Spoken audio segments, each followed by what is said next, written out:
Yuriko the Tiger's Shadow is a pretty unique card. It's the most popular Dimir commander by a country mile.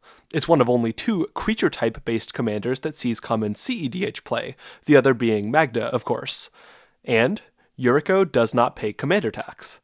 I guess if you're casting her for her base cost, she does, but more realistically, Yuriko almost always gets cast for a commander ninjutsu cost, which is forever pegged at 2 mana. Last week, I talked about Eminence as one of the two major exceptions to the way commanders work, not even requiring a commander to be on the board to have an initial effect. And this is the other, not costing additional mana for subsequent commander casts. Yuriko in particular has been singled out as a design mistake, including by Gavin Verhey, who worked on the original card, and I agree with that assessment. Commander Ninjutsu is this bespoke ability created with the one task of bringing ninjutsu into the command zone, and the fact that command tax wasn't a part of that ability seems like an obvious oversight in retrospect. The results of this have bled into the player experience, with Yuriko commanding a similar salt score to that of Edgar Markov, the most contentious of the Eminence commanders. People are bothered by this card, and they dread playing against it. However, I think it's interesting to dig into why Yuriko is a problem for people, and how important her tax evasion is in that equation. Because I think the line for not paying command tax is actually blurrier than it seems, and more sensitive to the specifics of a given card, with Yuriko's other features being equally important as her unique method of entry in creating her infamous status.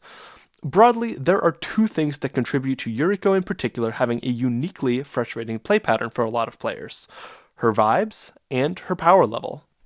By vibes, I mean that the way Yuriko cheats commander tax feels uniquely bad among commanders, and to demonstrate that, we should talk about some other tax evaders, and why they don't drum up the same sort of ire. Firstly, let's talk about the squeeze of the world, legendary creatures that can be cast from graveyard. On the surface, these may seem similar to something like Yuriko, since you can continue to cast them for some fixed cost after they die, but the comparison quickly falls apart. Firstly, all but one of them will be whisked back to the command zone by any now commonplace exile-based removal. But more importantly, they obey the rules of 60-card Magic.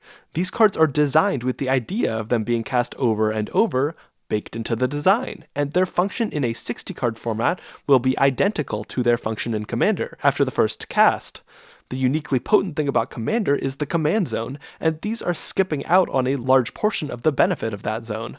One step up from these would be Hogak, a commander with the two different discount keywords of Convoke and Delve. Hogak also shares being castable from the graveyard with the previous example, but perhaps more relevantly, regardless of where the card is being cast from, you won't be spending mana. If it gets exiled a couple times, the command zone cost will go up accordingly, but paying in exiles from graveyard or tapped creature tokens will often feel much less meaningful than paying in mana. You won't be experiencing paying for Hogak as a linear barrier in the same way you would with most other commanders. Nonetheless, Hogak still feels fine because its payment method performs the gesture of paying command tax. A big part of what makes Yuriko frustrating is that it feels like the Yuriko player is exempted from a core rule of the commander format. When other commanders get removed, they're harder to cast, but Yuriko simply isn't. Even if Hogak bucks some of the conventional wisdom, it still doesn't feel like a major outlier because you're still expending additional resources. This idea comes into even sharper focus when we consider Liesa. Liesa Shroud of Dusk is a 5-mana commander who, instead of requiring 2 more mana for each subsequent command zone cast, requires paying 2 life for each previous cast. As a Liesa player, I will tell you right now, that is not a meaningful cost. In the 40 life format of Commander, most players are plenty willing to fork over 3 life in exchange for 1 mana, and 2 life for 1 mana, as seen in something like a Phyrexian mana symbol or an untapped shockland, is pretty much a no-brainer. Cutting that no-brainer rate in half, 1 life for 1 mana, makes it basically free, and will rarely feel even a little bit relevant. So why doesn't Liesa come to mind as a chronic tax evader?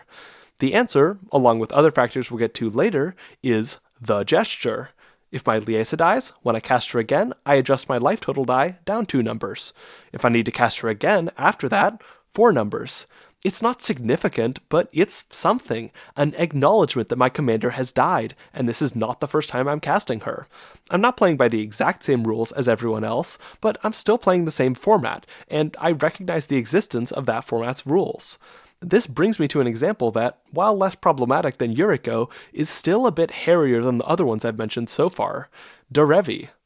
She is a 3-mana Bant commander with the ability to pay 4 mana to put her from the command zone into play at instant speed.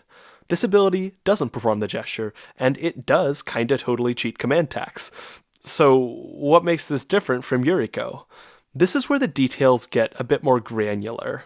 You could argue that 4 mana is larger than 3 mana, so Derevi's cost will usually go up at least once, though it's not hard to imagine somebody arguing that flash and uncounterability mitigates this difference, making the 4 mana cast option an appealing one in its own right. To me, the more potent element is the raw number. 4 is a lot more than 2. Paying 2 mana for a commander repeatedly is quite inherently powerful. You hit the field early, and then subsequent plays will leave boatloads of mana open for follow-up plays or counterspells or so on. By contrast, paying 4 mana repeatedly for Derevi or 5 mana repeatedly for Liesa feels like more meaningful a cost. It's still quite nice to have spare mana later in the game when you're on 7 or 8 lands, and not needing to worry about having an uncastably expensive commander, but that dynamic exists on a decidedly lesser caliber than something like Yuriko. So far I've been ignoring the text boxes of all the cards I've been talking about, which has its upsides in isolating specific design elements. However, now it's time to talk about the other reason Yuriko feels so frustrating: her power level. What I mean by power level is simply how much power you get based on the amount of mana you pay. Yuriko's text box does such a large amount for 2 mana that it's almost absurd. The actual text reads, whenever a ninja you control deals combat damage to a player, reveal the top card of your library and put it into your hand. Each opponent loses life equal to that card's mana value. If we wanted to grossly simplify this, we could replace this with the text, whenever a ninja you control deals combat damage to a player, draw a card and each opponent loses 2 life. Trying to find an equivalent card led to Sashiro the Anointed, a 6-mana Snakes commander who could realistically be more like 4 mana given the niche position of Snakes, and Tovalar, a 3-mana Wolf and Werewolf commander with a bit of added utility for flipping werewolves, but no equivalent damage ability. And Tovalar is a pretty good typo commander. A whole lot of tribes would swoon at receiving that level of utility from the command zone. So we'll say that Yuriko is along the lines of a powerful 3-mana commander or a moderately powered 4-mana commander, and it's castable for 2 mana as many times as you like, as long as you're able to pay the ninjutsu cost. So how hard is that? Well, a quick visit to the Yuriko EDH rec page makes that somewhat clear. Ornithopter exists as an evasive 0-cost creature that can get Yuriko into play, and there are a ton of great evasive 1-mana creatures that can do the same. Thousand-Faced Shadow, Changeling Outcast, and Moth Dust Changeling are all also ninjas, and there are other cards like Fairy Seer, Siren Stormtamer, and Hope of Girapur that have meaningful other upside with Yuriko's game plan.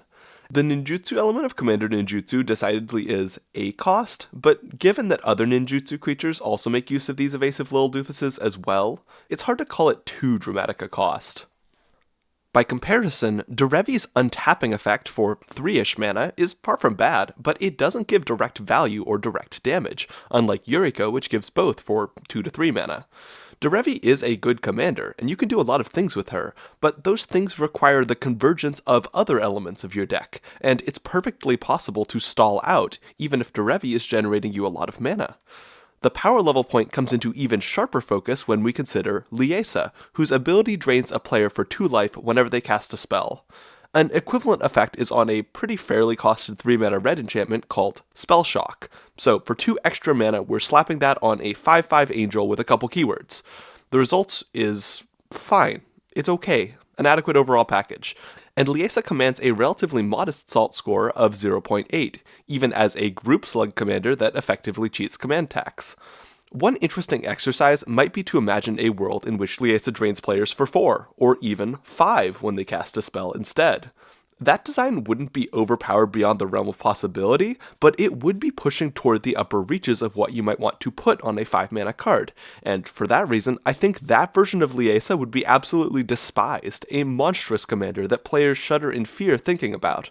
Barring counterspells, the best case scenario there is your opponent slams it down, you spend 5 life and some mana to remove it, and they spend some life to bring it back out again the following turn, without any commander tax. Nauseating stuff. Obviously, this is more of a hardcore group slug design, but nevertheless, this is the sort of power territory Yuriko lives in. We could alternatively imagine if Yuriko had a commander ninjutsu cost of 4, with everything else about the card remaining the same. It would remain a fairly decent Ninjas commander, still a more powerful card than current Liesa, but it would lose its status as an unstoppable freight train of damage and value, instead being costed similarly to a Coastal Piracy plus a creature bounce. This elucidates a weird quirk of the commander format. Although it's a casual format where power is modulated by social factors and rule zero tools such as the bracket system, power is still strongly felt in how upsetting a card design is. A lot of designs that are unobjectionable now would become extremely objectionable with a single tweak, a la 5 Liesa, and plenty of currently objectionable designs would suddenly cease to be problems at all with a nerf to their power level. This power relationship can also be seen in the SALT scores that are compiled by EDHREC by asking players how much they're bothered by various cards, which I've already referenced a couple times in this video. The first couple dozen saltiest cards all have some clear gameplay reason for bothering opponents, but what about Gaia's Cradle? What about Necropotence? What about Mana Vault, or the Great Henge, or Roaming Throne? These cards are purely proactive, and none of them do anything that unique, but they just so happen to be at the highest power level among all equivalent options, so they end up high in the SALT charts regardless. This relates to fairness. Even in a casual format, there might be a sense of something an opponent does being unfair, outside the bounds of ideal gameplay.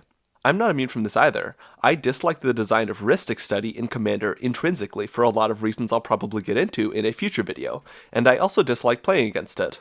Relevant to the point here, would I dislike Rhystic Study less if it was a 5-mana card rather than a 3-mana one? Yeah, I would. It wouldn't solve my core gripes with the card, but it would bother me less if it cost more mana. We can kind of see how this concept of fairness applies to Yuriko. A full command tax cheater will garner some baseline level of frustration from opponents, and that frustration will then be amplified depending on the power level of the card it lives on. Very high in the case of Yuriko. So what does all this mean for the future? Should Wizards of the Coast avoid cards with alternative command tax structures, or should they print more of them? My attitude here shares some similarities with my attitude about Eminence cards, in the sense that they're both motivated by a sense of curiosity and a spirit of play. I like it when the mechanics of the EDH format are tinkered with, utilized, and recontextualized in ways that make for interesting gameplay. I enjoy designs that reference commanders and involve the number of times a commander has been cast from the command zone, both on commanders themselves and on supporting cards. I also like alternative costs like the ones I've discussed earlier, and ways of interacting with command tax in some way. This choice of wording may hint at the line I draw though, and that's that commanders need to make the gesture. They need to acknowledge, in some form or other, that they exist within a format where your commander costs more each time it's redeployed. Hogak and Liesa both make the gesture, even if their command tax feels insignificant at times. Partners make the gesture. Some will argue that it's unfair that each partner has a separate command tax, but how they work with command tax is still an acknowledgement of the mechanic, and is one interpretation of how it could function with two commanders. On the other hand, a big part of the reason Derevi and especially Yuriko are commonly disliked commanders is that they don't make the gesture. Their design totally ignores the existence of command tax, and if you play either of them, you don't even really need to learn what command tax is. My reasoning for why commanders should acknowledge the existence of command tax in some way is similar to the reasons why I think Eminence commanders should feel incomplete if they go uncast. Flirting with the mechanical borders of the commander format is a lovely time, but it creates a weird dynamic if the design you end up with feels totally outside those borders. It creates an unfair feeling when 3 players are following a set of rules that the other player is totally exempt from. So that's one half of my design philosophy here, and the other half is that for cards like Liesa or Tasigur that make the gesture but frequently feel inconsequential in their casting cost, it's important to keep in mind how the card will feel with 100% uptime. The current Delve boys, Tasigur and Hogak, feel fine in this way, with their most powerful usages involving their mana value rather than what they do if they stick around on board. Liesa is likewise fine, if anything a bit modest in terms of power level. The point here is just that cards that are easier than normal to redeploy need to keep that in mind with their design, and that relates to both power level and play pattern. If a commander is disgustingly powerful, it's going to feel especially unpleasant if it's difficult to keep off the board. Likewise, if a card is oppressive in some way, making it hard for some other decks to play the game, the feelings of powerlessness it imbues onto those decks will be amplified when conventional methods of dealing with the commander don't work very well. I've enjoyed the feeling that my opponents can't escape Liesa when I've played with her in the past, and that is a fun vibe to toy with, but it really only works because her effect puts a small tax on a plentiful resource, and it's up to me to try and make that plentiful resource scarce. It makes it a little harder for me to critique Wizards of the Coast when the biggest instance of a de facto command tax cheater is actually a really good design, but oh well. Be more like Liesa is what I'm saying, I guess. Thanks for watching, and thanks to Architect for supporting the channel. In preparation for an upcoming event, I've done some light upgrading to my Malfagor and Brina decks, and some side grading to my Rada deck, and it was easy to keep things organized with Architect's dual-level category system. A link to my decks is in the description if you want to look at some of the tweaks I've made. Speaking of upcoming events, I'm going to be at LDXP Tacoma this coming weekend, both enjoying Command Fest and hopefully playing a bit of Riftbound as well. Most of the convention is available to attend for free, and I hope to see you there. Also, if you want to support what I do on this channel, you can become a YouTube member or subscribe to my Patreon, and you'll be joining the lovely people you see on screen now and more.